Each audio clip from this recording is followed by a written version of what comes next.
Is faster than light travel possible? What happens if I water my plants with holy water? Answers to these questions and more on this episode of This Paranormal Life! Hello! Hey! And welcome back to This Paranormal Life, the weekly comedy podcast, where every Tuesday you're joined by me, Kit Greer-Mulvena, and this guy sitting across from me, Mr. Rory Powers. How are you doing today, Rory? Doing great, Kit. Excited to be back investigating the paranormal, even though we have left the spookiest month of the year, October. It is behind us. It's in our rear view. But, that doesn't mean you have to stop, guys. It doesn't mean you have to take down the plastic skeletons. You can leave them up and keep this party going all year long with This Paranormal Life. It's true. Yeah, Halloween, you gotta investigate the paranormal, gotta do all the spooky activities. November, gotta do No Nut November. I think that's the height of it. We gotta do No Nut November. We'll come back to that. I might have broken it already. But it doesn't mean we can't also investigate the paranormal. You know that spooky season lives on truly in the hearts and minds of the commune listening to this. Yeah. So we're going to keep the investigations coming. And let me tell you, this month is already pretty spooky too, because it turns out I ate so much Halloween candy, I now have diabetes. Really? So how's that for a spooky start to the month? Sorry to hear that. Find out you have to take insulin every morning. I don't like needles. But the good news is I've got type 2, which is like the next gen. So... I feel like that comes with some software updates. It's going to keep me healthier somehow. Yes, they just launched type 3 diabetes, but I can't get there yet. Yeah. I'm going to wait to make the leap.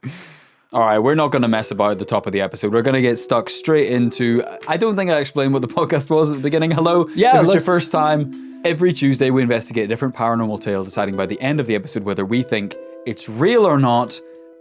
We're paranormal investigators. Yes. Let's do it. Let's get into today's case. And a reminder that head over to patreon.com/this paranormal life to get a treasure trove, a whole kind of underground secret bunkers worth of paranormal investigations. Hundreds of them in the form of bonus episodes, after party episodes, which are weekly behind the scenes of This Paranormal Life. Oh yeah. It's all available over there in one place for one subscription, patreon.com/This Paranormal Life. And just in case someone has somehow missed it, last month we just released a whole mini-series about Area 51, where most of the episodes were free and to the public here, but there are 2 more episodes, and they are also exclusive to Patreon. So if you missed that, if you missed the final 2, head over there to Patreon, check those out. Rory, spying, monitoring, observation. There's never been a more efficient time in history for mass surveillance than now. Okay. After all, on social media, chumps like me and you, Rory, we now offer up our location, personal details, thoughts, opinions, and sometimes even images of our junk willingly. Yeah, I actually shared my location with you earlier today.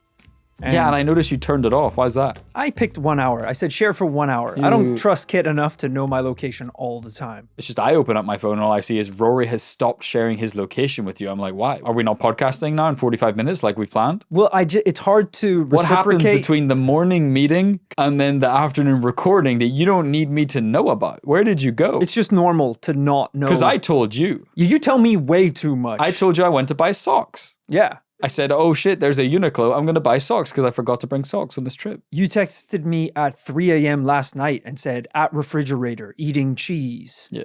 And I was like, I don't need to know this, buddy. You don't have to give me like these updates about where you are 24/7. But what if you needed to record a last minute after party for some reason to go on Patreon for our patrons and I'm too busy eating cheese? Like, I need to let you know so that we don't get cross wires like that. You don't have to let me know. Jesus. Wait, hold on. I got a text. Yeah? In the office podcasting. This is from you. How did you send this? That's insane. I have my ways and my means. Remind me in 8 minutes to tell Rory still podcasting. Okay, let's get back into the story. What I'm trying to Remind me to tell Rory to mind his own business in 5 minutes. Hey Siri, remind me to tell Rory he has an attitude problem. Hey Siri, remind me to stay humble in 12 minutes.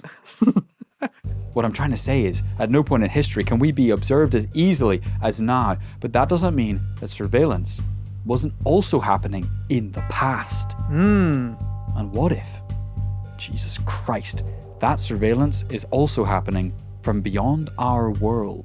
Whoa. With that, let's begin today's investigation.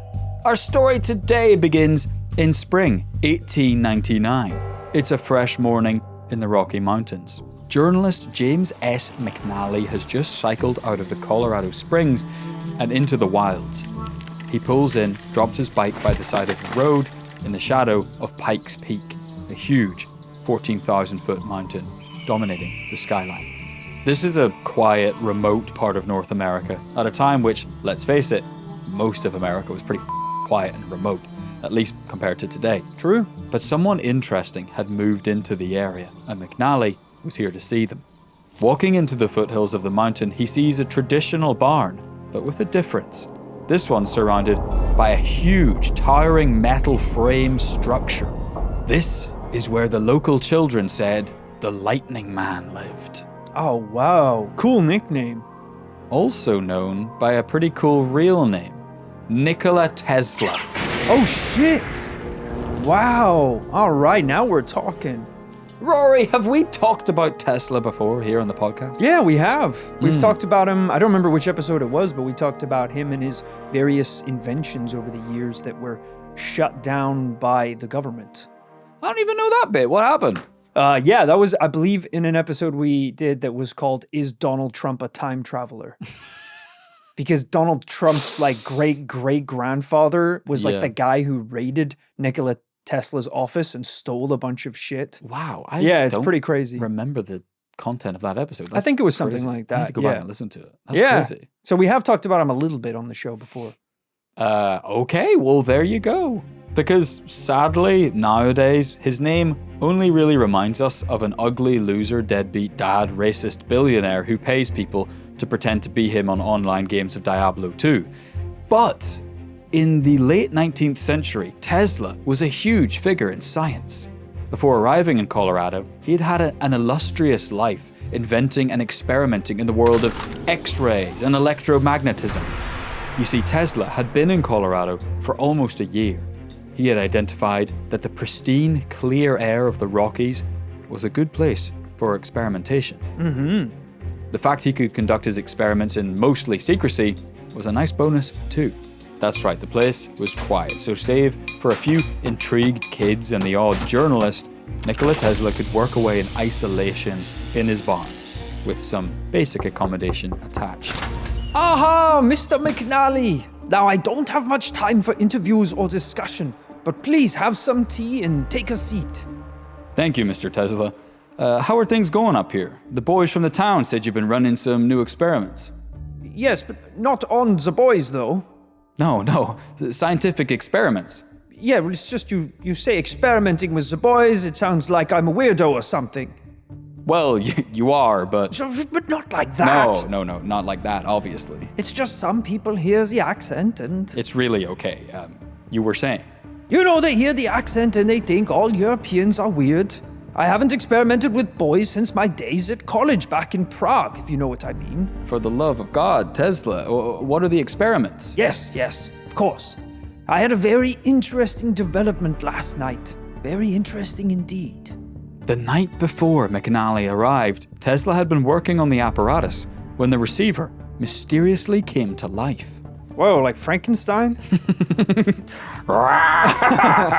Yeah. Must eat brains. The most famous lightning experiment of all time. Yeah, that's a good point. Yeah. Electricity has lost a lot of the riz it used to have, didn't Sure. it? Like that captured the imagination of what was possible with electricity in this new field of science, didn't it? The fact that we thought it could kind of honestly, understandably, think it could just kind of breathe life into something. Yeah, when I was growing up, the coolest thing that anyone could get for Christmas was one of those balls that you put on your desk that kind of shoots lightning off to the sides. You can touch it with your hands. Yeah, what are those called? Do you know? Magic. That's what it's called. They were epic. I did buy one as a man because I now have my own money and can afford it.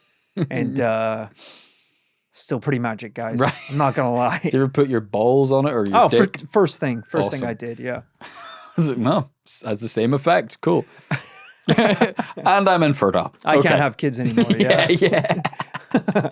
It cooked my sperm like eggs. Just one shot at them. hard cut to 15 years in the future, and the doctor's like, I'm afraid to say you're infertile.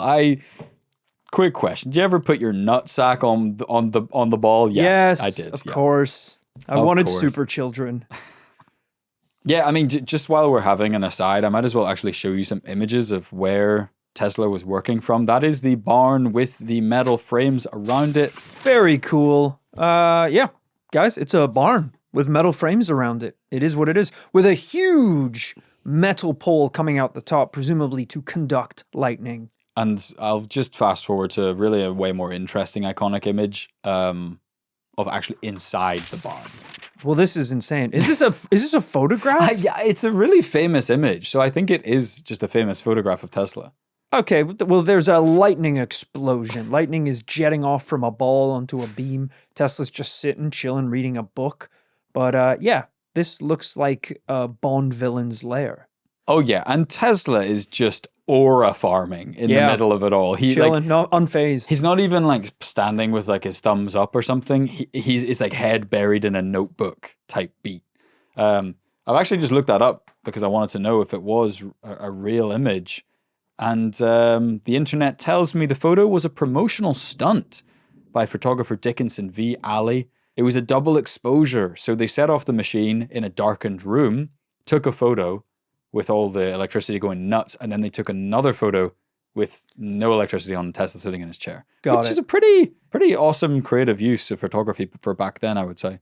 Goes hard. Yeah, because that's the one they're talking about, which, yeah, is pretty nuts. That's awesome. That's a great photo. That's going on the grid. That's a hard post. Yes, Tesla had an interesting evening of experimentation, not with boys. It was very strange, Mr. McNally. Without warning, the receiver lit up in front of me. The signal was consistent, controlled, purposeful even. Where was it coming from, Mr. Tesla? Tesla paused and looked up. From there, Mr. McNally. You mean in space, sir? More tea, Mr. McNally. It was then that James got a glimpse at Tesla's notebook. He had been writing up his test results from the night before, and under the section where Tesla had speculated about the source of the pulses, James saw the words, intelligently controlled signals. Intelligently controlled. Was this Tesla's assertion that the signals were coming from some kind of life source? And in fact, that's exactly what he believed. Before long, news of this alien interaction had spread. All right, well, hey now, slow down. Slow down, because we've got here in a very strange way. Intelligently, what did I just say? Intelligently something. Controlled signals, Rory. From space? Yeah. Got it. Okay, yeah. From up there, Mr. McNally. Okay, yeah. I think because I was playing the role of Tesla, I wasn't even really listening to what was happening in the story. For sure. So he's receiving signals from space. Yeah. Okay, got it. You up to speed? Lightning, Got it. Lightning speed. A host of national papers reported on Tesla's findings, and in a letter to the Red Cross Society, Tesla referred to the messages, quote, from another world, that read, and I guess this is the content of the message, 1, 2, 3. Uh-oh, that ain't even binary. I will say, counting upwards, much less ominous than counting downwards. For sure. Being like, oh, we're getting a message. Let's listen to it. 10.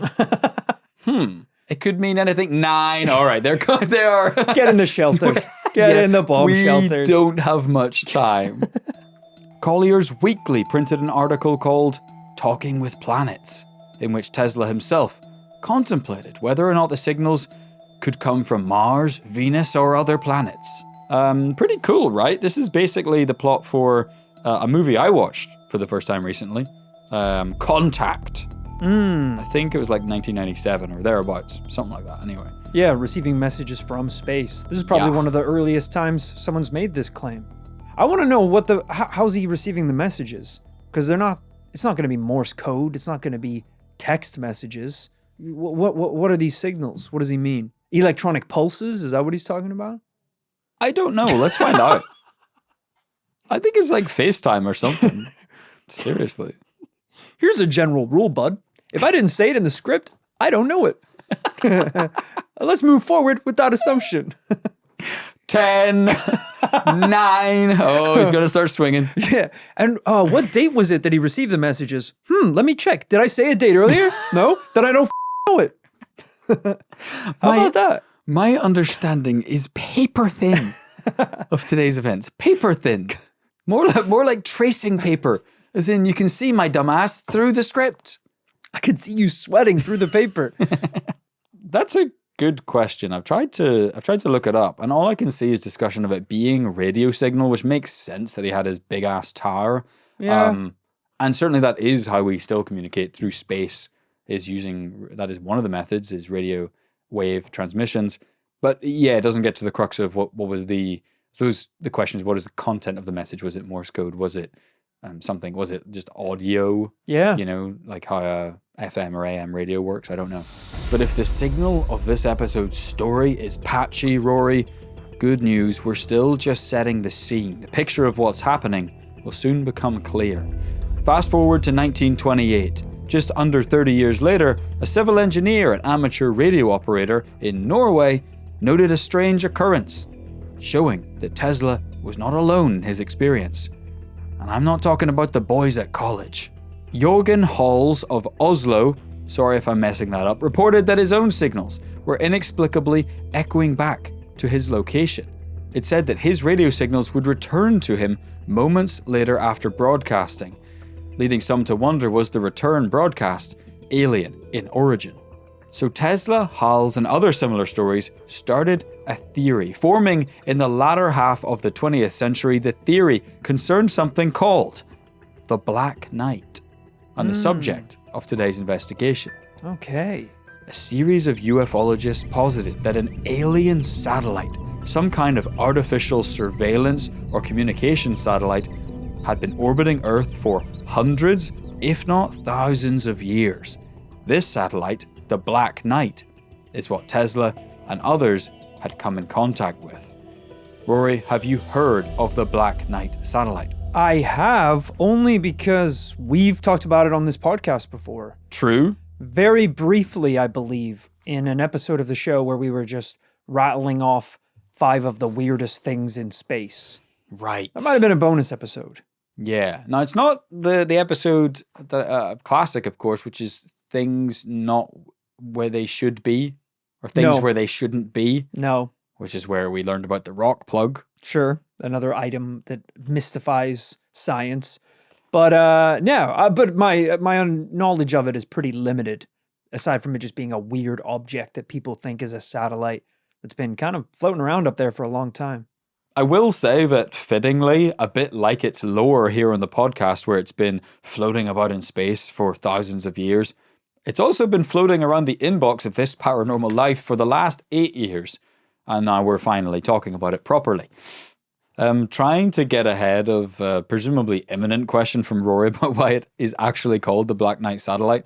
No one's quite sure why it's called that, although there is potentially a clue in the fact that Britain launched a rocket called the Black Knight rocket in the 50s. In 1964, they announced the Black Knight satellite launcher project.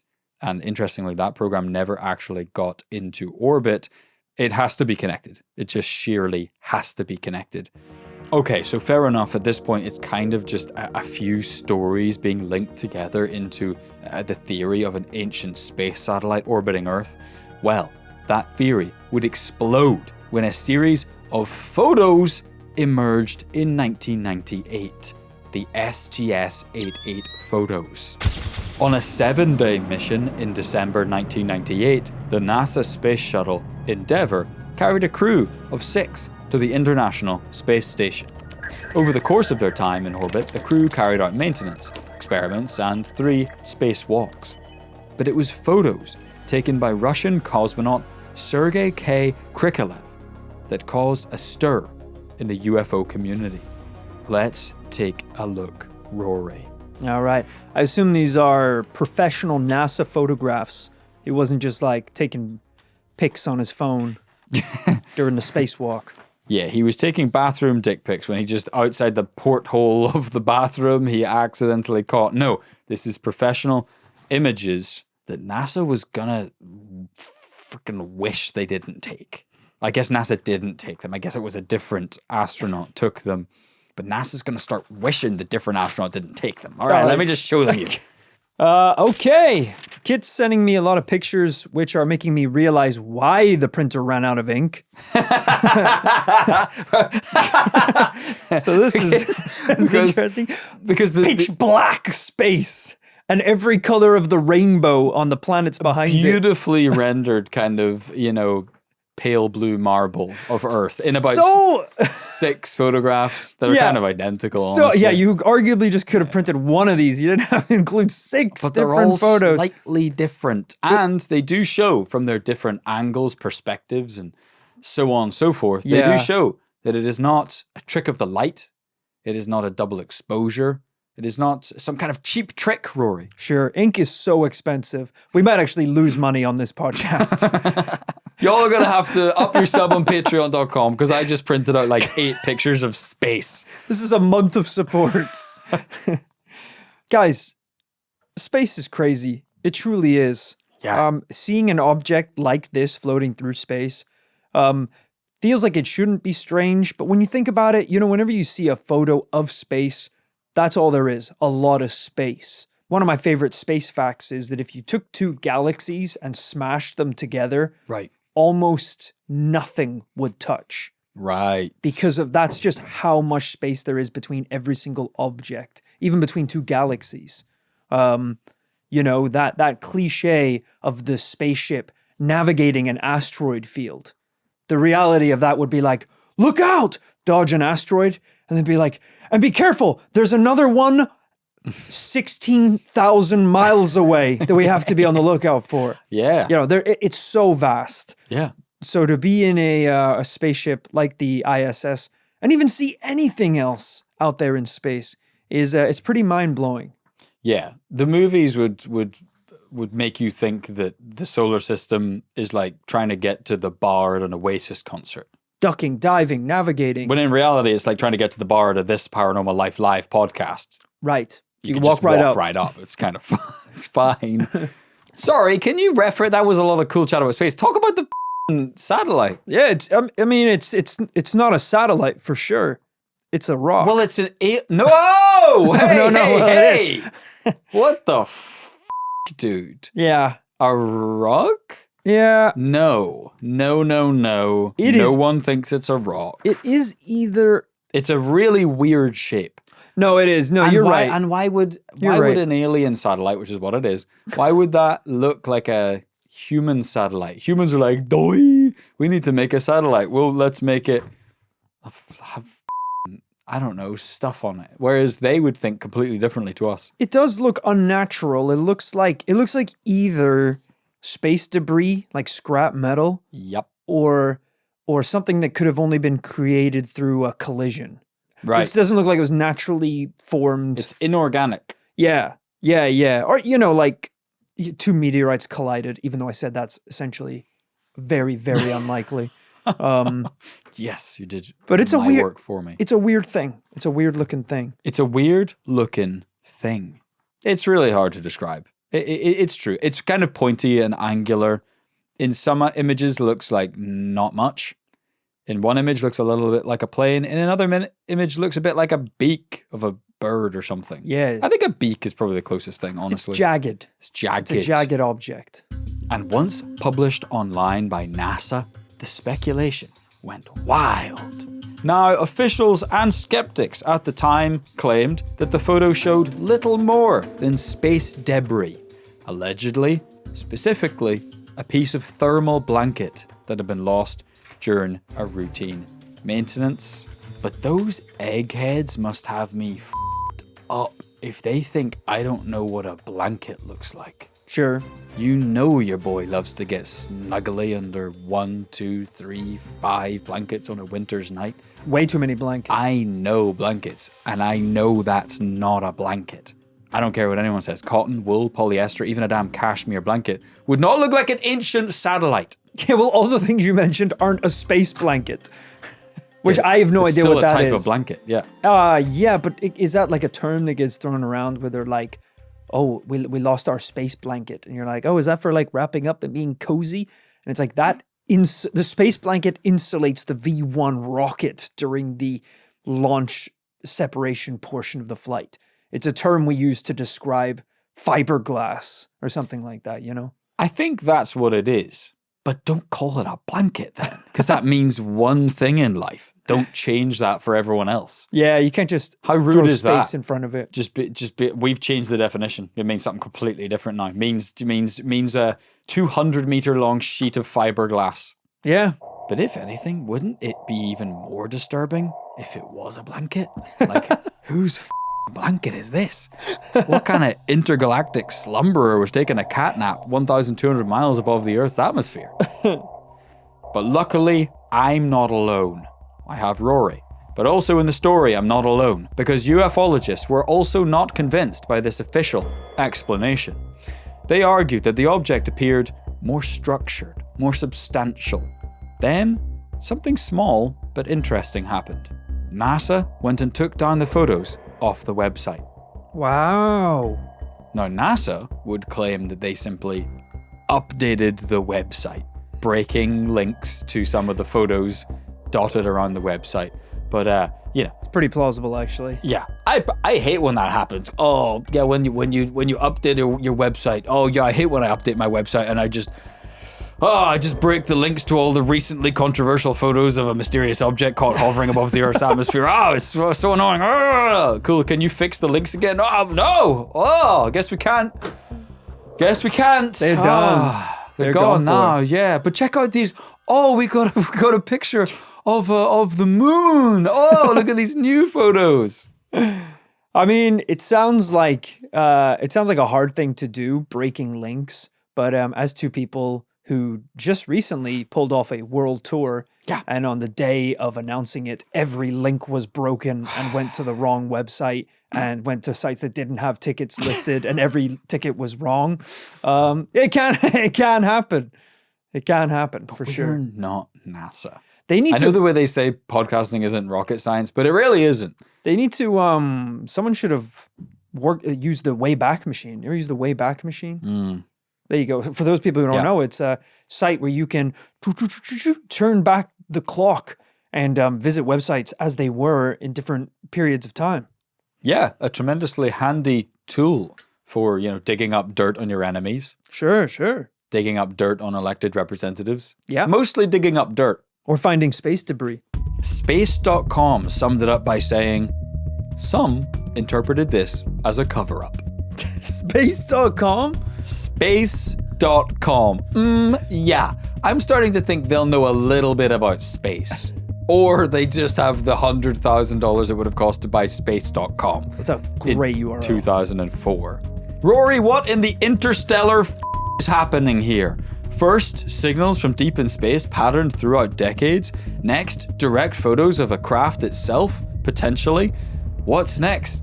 All blankets wake up and dominate Earth like sleeper cells? You gotta ask me, what is happening here? When really so little has happened. Quite a lot has happened over the course of 100 years. Do we know for certain that Nikola Tesla and his alien machine was specifically talking to the Black Knight satellite? No. Okay, because I was like waiting for there to be some kind of link where there'd be like, and then we heard a signal from the satellite and it matched Nikola Tesla's receiving device. Yeah, but I'm just realizing that Tesla hearing the signal and then NASA snapping the photos of the satellite, I was going to say it's exactly 100 years apart. It's 99 years apart. That's pretty significant. No, it isn't. It's pretty interesting, actually. I think the point is that we get no signals from space. So, kind of. Yeah, I was like, I don't especially think that's true. 1899.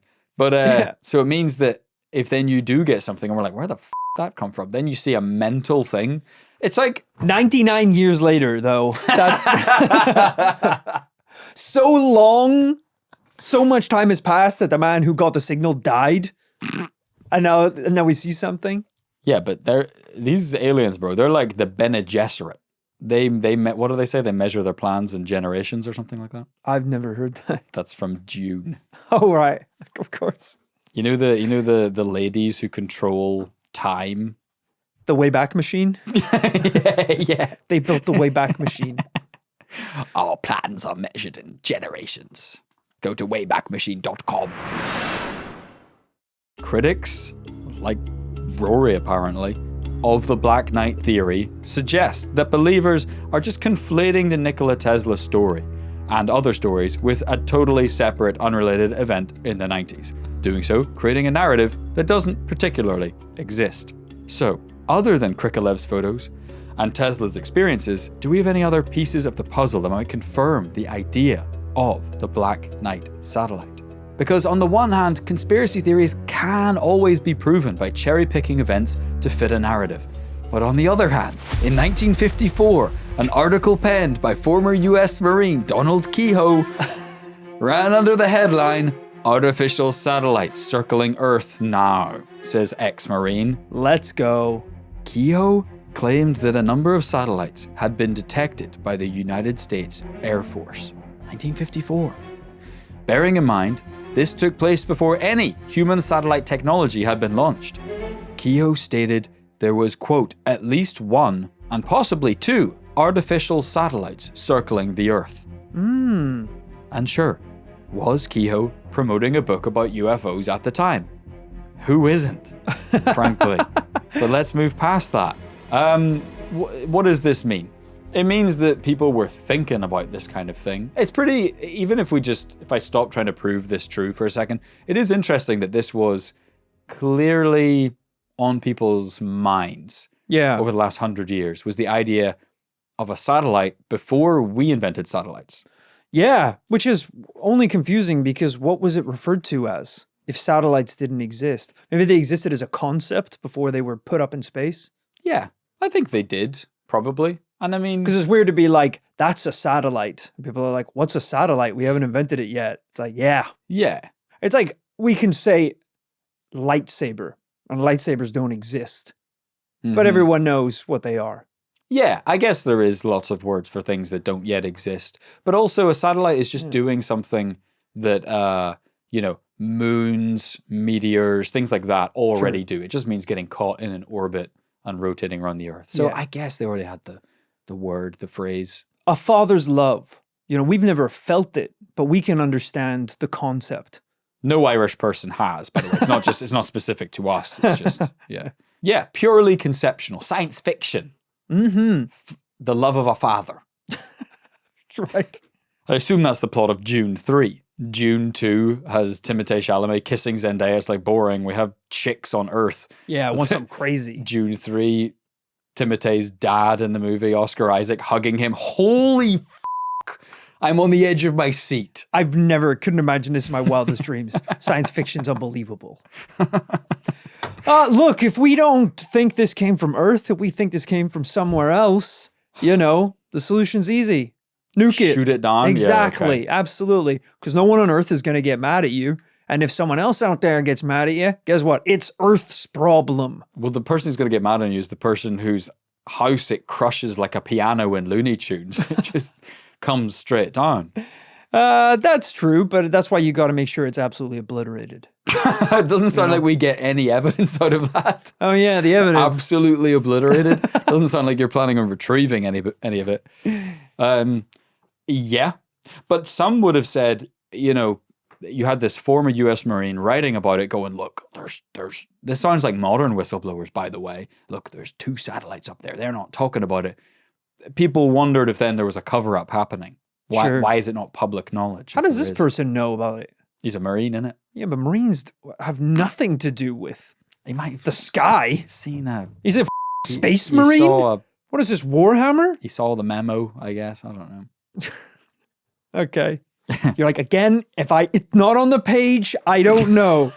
I couldn't be more clear. He caught his senior officer praying to the moon god of the Black Knight satellite. He kind of walked in. Whoa! The guy's naked. He's sacrificed a goat on the ship. Don't look at me, son. I'm reading the script and now I'm just realizing I should have kept reading rather than just talking a bunch of shit just now. Shortly after this, in 1960, Time magazine reported on a mysterious dark object that was detected in orbit by the US Navy. At first, authorities claimed it was a Soviet spy satellite, but later changed their story, saying it was actually the American Discoverer 8 satellite. So I guess this must have been right as they were launching these things. Yeah, I don't know. I don't know when satellites were, the first one was put up there. It's a good question. Hey Siri, remind me to speak truth to power in 14 minutes. Also, can you tell me when the first satellite was invented? Oh yeah, 57. Siri's feeling shy apparently. Wow. Not talking. 1957 with the, you think you don't know it, with Russia's Sputnik 1. Of course. Makes sense. Look, Rory, you don't have to take this story from me. In the 1970s, the Scottish astronomy writer Duncan... I was sure that said Duncan Luncan. Duncan Lunan studied Jürgen Hall's 1928 accounts. Looking at the long delay radio echoes, Lunan theorized that the Black Knight may have been an alien probe from a planet located in the planetary system of star Epsilon Bootis.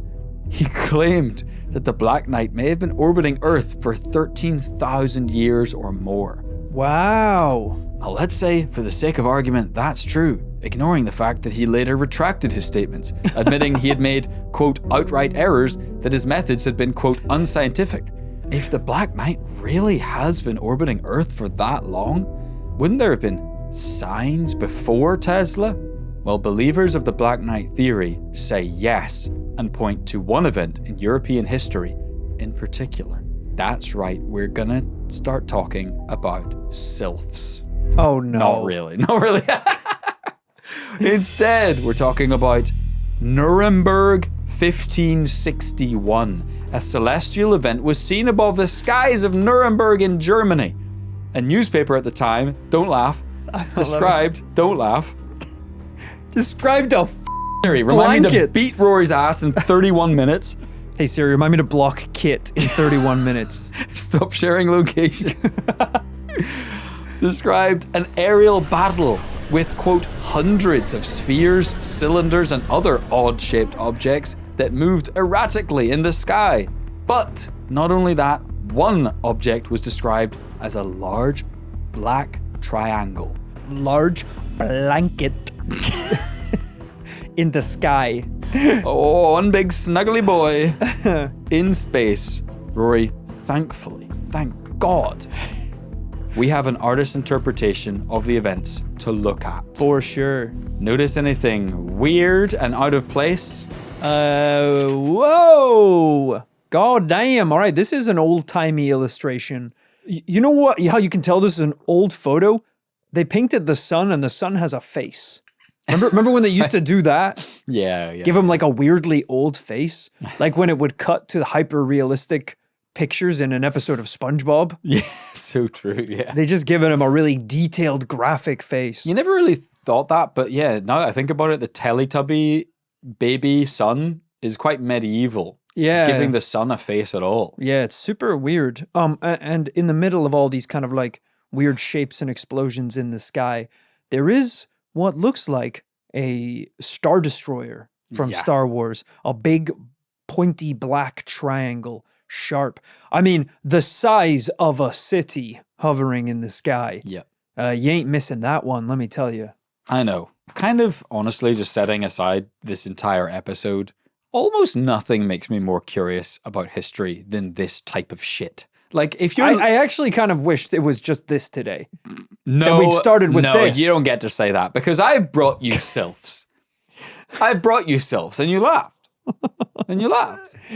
I just feel like this is quite a strong... I'm turning into Tucker Carlson. Well, on one episode of the podcast, we're talking about sylphs, and you laugh at me. Isn't that interesting?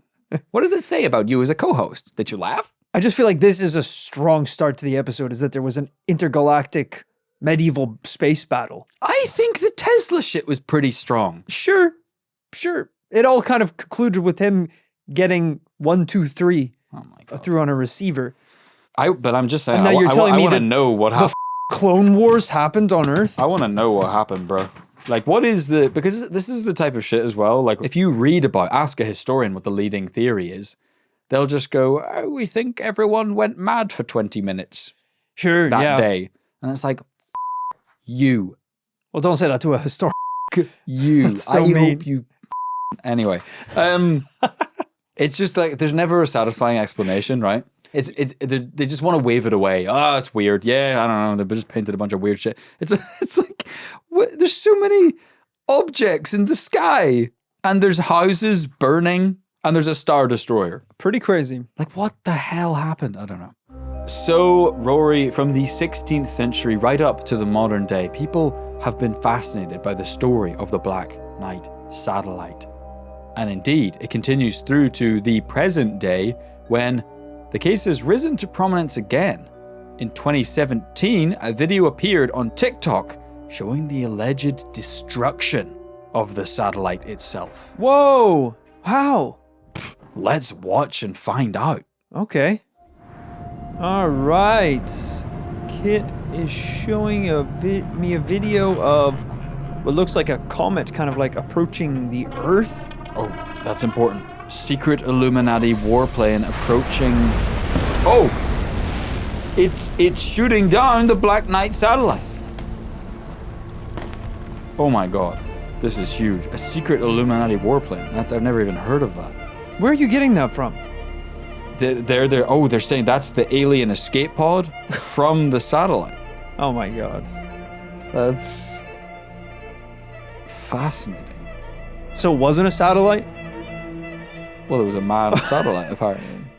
Are they you men? seemed really into the idea of an alien escape pod returns to space. Okay. So you've never seen this? No. You've never seen this video, And you're showing it to me. it's astonishing. It really is.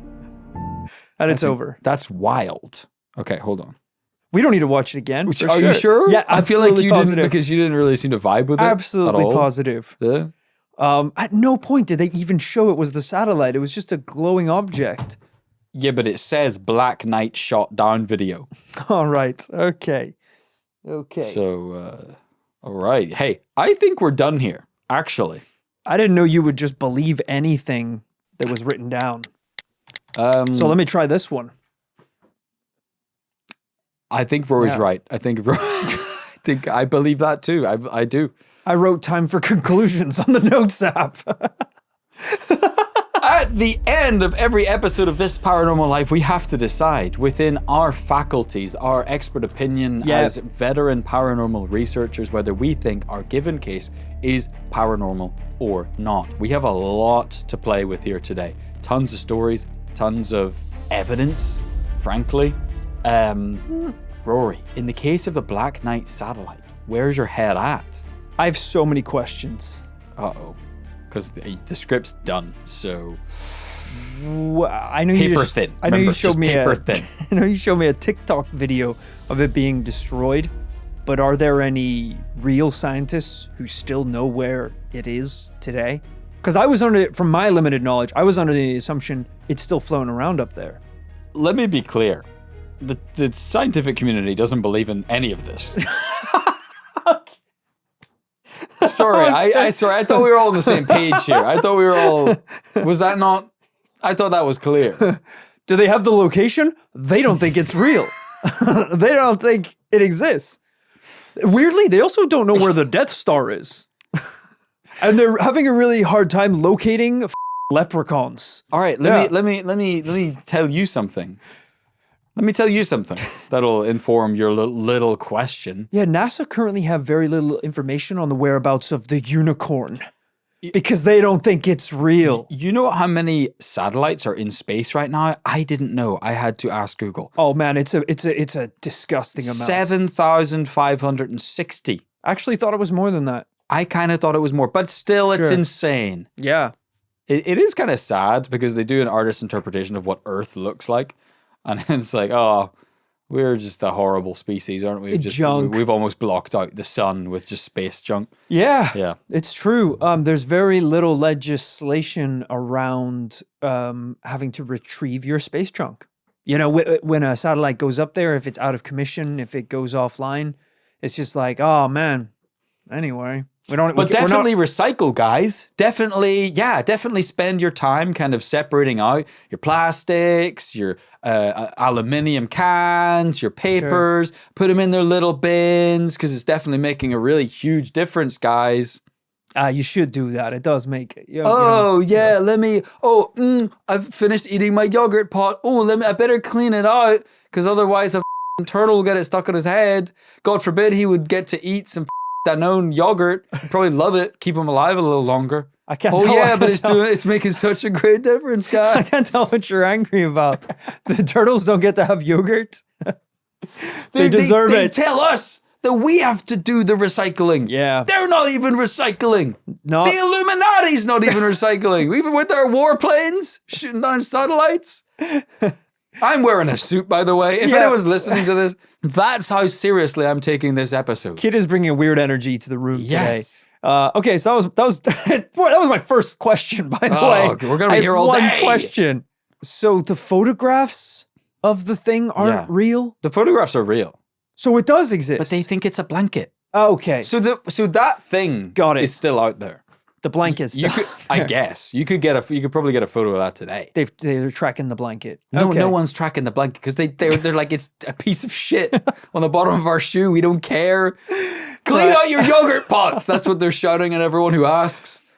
Because there have been. This isn't the only time that NASA or scientists have theorized that objects that have entered our immediate vicinity have been probes sent from intelligent life forms out in the galaxy. Sure. The famous one that I'm actually surprised you didn't bring up at the end is the cigar. Didn't need to. The cigar. You of course needed to. I didn't need to. Because there's one that scientists do believe is real that exists. Which is the cigar. Kit's doing the crazy head emoji. Why am I trying to prove your case? Why am I trying I think to you're give evidence at the end of your case? Oumuamua. Yes. Do you know about it? Of course I know about it. You know about the name. Do you want to mention it? And we can actually then cut me bringing it up and you can pretend like I barely remembered, to be honest. So just crack on. Tell everyone. It's fine. It's fine. It was an asteroid that entered our solar system that did not look like it was made organically. Yeah. It was a very strange shape that looked like it had been traveling for something ridiculous, probably like 1 billion light years. Right. And very suspicious. People thought it was a probe sent to Earth. There's another one, isn't it? Yeah, we talked about it on an episode recently. There is another one too. Because we didn't know about it. And someone had to email us and be like, yo, you need to, this thing's going to like swing by Earth real close. It looks like a pillow. It's got a camera on it. It's got a Ring doorbell on it. So there's more out there that I guess people do believe in. Even scientists. Yeah. But this one today is even the scientists are saying no. Even the scientists are pretty much saying no. All right. Are you ready for conclusions? I feel like you are. Sure. Why don't I take the lead? Why don't you start us off? Which is to say, look, I do genuinely think this is really interesting. The photos are awesome, and I think it's pretty understandable that they would cause a fire online in people's comments, in their mentions, talking about this, because it's like, what the hell is that thing? And people are like, oh, it's just a piece of metal. It's like, doesn't look like it. Sure. So it makes sense. But I think we can sum this up to say, this is a conspiracy theory, guys. Yeah. We don't actually cover that many conspiracy theories, almost contrary to popular belief. We just, it's not that we have anything against them. We just, sometimes they stray a bit weird. But but this is a good one because it's UFO related. And the nature of a conspiracy theory is that you ignore all the really obvious facts about a situation and you kind of cherry pick the unobvious, more obscure facts that make your story make sense. Yeah. And listen, guys, we're living in a time where probably for like 60 years, this was the most exciting thing.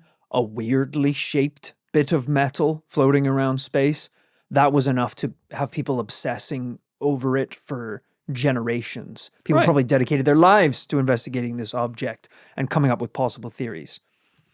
every other week, I see a declassified military video of an object disappearing. I see an object being hit by a missile and floating under the water. We're now seeing the weirdest shit of all time dropped on the timeline every other day. So even though this Black Knight satellite, I've heard it a lot. I think it's like kind of an iconic object. We're so far past that now. We're so far past that. We're actually seeing objects on Earth doing weird stuff. And even the way these things get talked about has been flipped on its head, where it used to be the people wanted to know and the people in power didn't want to talk about it. Whereas I think I saw a clip of comedian, podcaster, and kind of insane person, Tim Dillon, the other day talking about all the like UFO, UAP news that drops. You know, Pentagon releases new video or whatever. And he's like, don't you notice how this shit always drops around like a different controversy? Oh, yeah. You know, it's like a new UFO video just dropped. Whoa! And it's like, that's crazy. Where's the Epstein files? But it's like, yeah, dude has a point. Dude has a little bit of a point that there's a attention game at play as I well. want to know what was happening when the Black Knight satellite showed up. Right. We got to look back. Yeah. Wayback Machine. Yeah.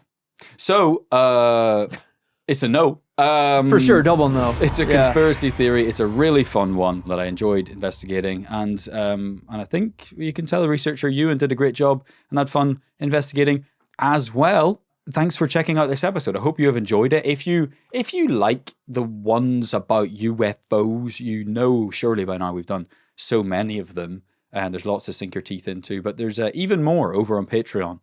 We've occasionally done like roundups of the latest UFO news on the After Party. Yeah. As well as the bonus episode. We did a pretty recent one on the After Party. Yeah, I think we talked about the Black Knight satellite on the bonus episode, Weirdest Shit in Space. Right. Or like 5 weirdest things in space or something like that.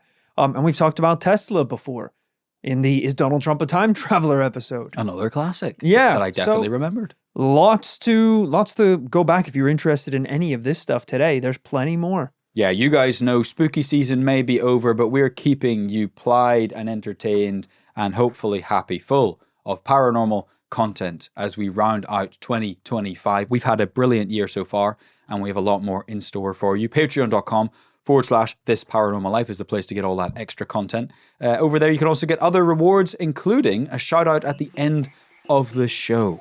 I'd say let's do a couple of those, Rory. Let's do it. So a special thank you to M. Small. What are you, a medium or a small? I'm confused. M. Small, middle name large. I like this. Don't even let them know your size.